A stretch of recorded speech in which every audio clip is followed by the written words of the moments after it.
e tentar ultrapassar a possibilidade de uma barreira que nos seria imposta. Porque nas conversas a gente percebia que existia a possibilidade de uma barreira jurídica que ia ser imposta para nós para que não fosse honrada a liminar. Foi muito difícil essa uma semana, foi difícil para mim, foi difícil para o Maio, somente a gente acabou não colocando isso para muita gente, ou para quase ninguém, exatamente porque nosso objetivo era tentar trabalhar de forma a obter resultado. Nós não podíamos estar discutindo isso muito abertamente, sob pena da gente não atingir o objetivo. Qual era o nosso objetivo? Fazer o desembargador que ficou no lugar da doutora Neuza. Na 30ª. A doutora Neuza é desembargadora do TRE, foi a que concedeu a liminar. Quando a nossa liminar foi avaliada no STF, o pleno do TRF resolveu que aquele assunto sobre contratos deveria ir para outra turma do TRF e não mais na turma que estava a doutora Neuza. Por quê? A doutora Neuza é de uma turma que única e exclusivamente discute previdência social, ou seja, INPS. Então, todos os assuntos de fundo de pensão foram para uma outra turma. E nesta outra turma, o desembargador que acabou sendo nomeado para ser o relator do nosso processo, desde final de 2006, ele não se manifesta com relação ao processo. E, obviamente, isso nos deu uma certa preocupação, porque existia a possibilidade, por mais que o nosso jurídico dissesse que este argumento não tinha sustentação jurídica, mas uns e outros diziam que a liminar nossa não tinha sido ratificado pelo desembargador, que então, a partir daquele momento, era responsável pela ação. Em caso de dúvida, nós acabamos investindo muito em buscar junto a este novo desembargador que ele ratificasse, né, a decisão da doutora Neuza.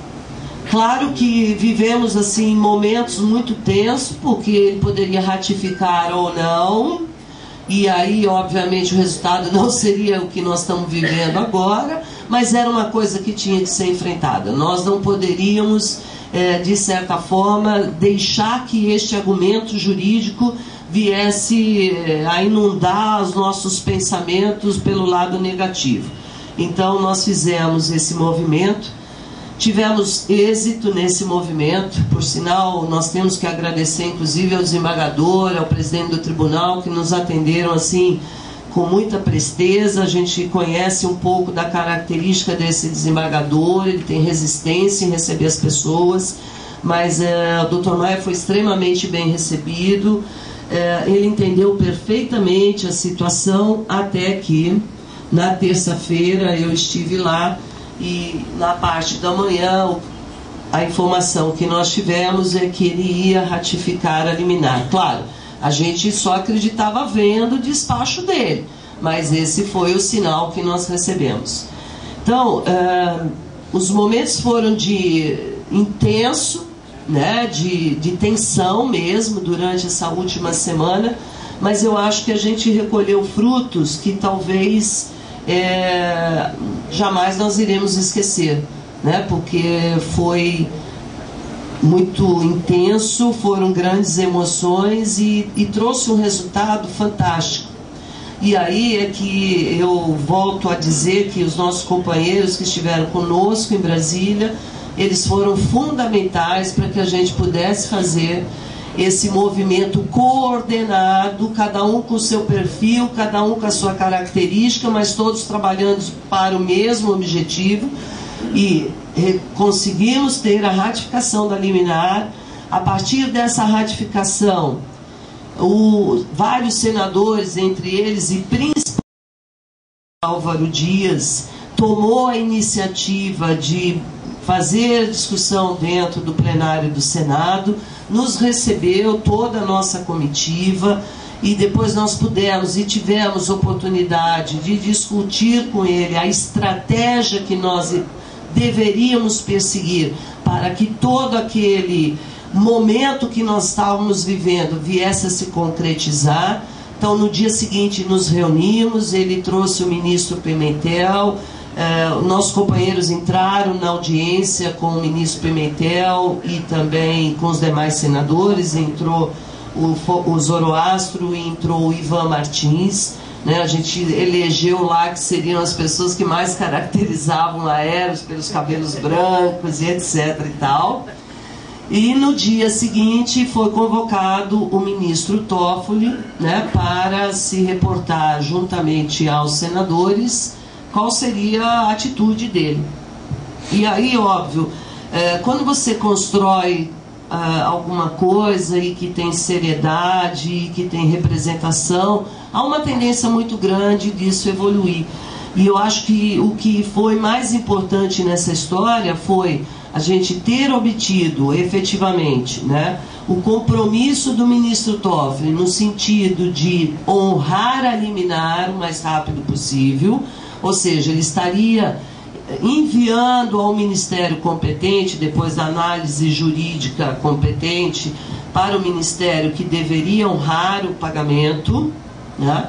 E paralelo a isso, o que foi construído naquela reunião? Isso é importante que os senhores saibam. Até este momento, a liminar está em vigor. Ela está em vigor. Liminar não é lei, tá? Como eu vejo algumas pessoas escreverem por aí. Ela tem que ser cumprida, sim, mas ela pode cair a qualquer momento. Ela é dada liminarmente, ou seja, para atender uma necessidade. Se de repente essa liminar for cassada, que isso acontece com muita naturalidade no meio jurídico, nós vamos perder a complementação. Isso é um problema muito sério. Quer dizer, cumprir a liminar é só um passo. Se tivesse cumprido lá atrás, perfeito, nós não estaríamos passando o que estamos passando agora. Vir a cumprir agora é fantástico. Agora, a liminar não é a solução definitiva para a questão do aeros e nem do aeros. Que a liminar pode ser derrubada a qualquer momento. Então, eu sempre falei para vocês coisas boas e coisas que não são tão boas. Mas para todo mundo ter o pé no chão. Porque vários desafios, e disse isso para vocês dia 1º de outubro, aquela nota técnica, ela foi muito importante, porque ela acabou criando toda essa situação que nós estamos hoje, que é bem melhor do que aquela que nós estávamos dia 1º de outubro. Bem melhor do que aquela que nós tínhamos há 6 meses atrás.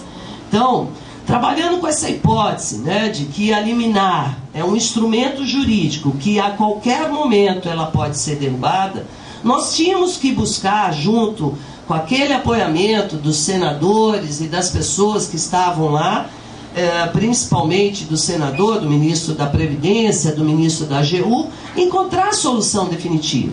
Porque nós não temos única e exclusivamente os 9.500 aposentados do Aeros.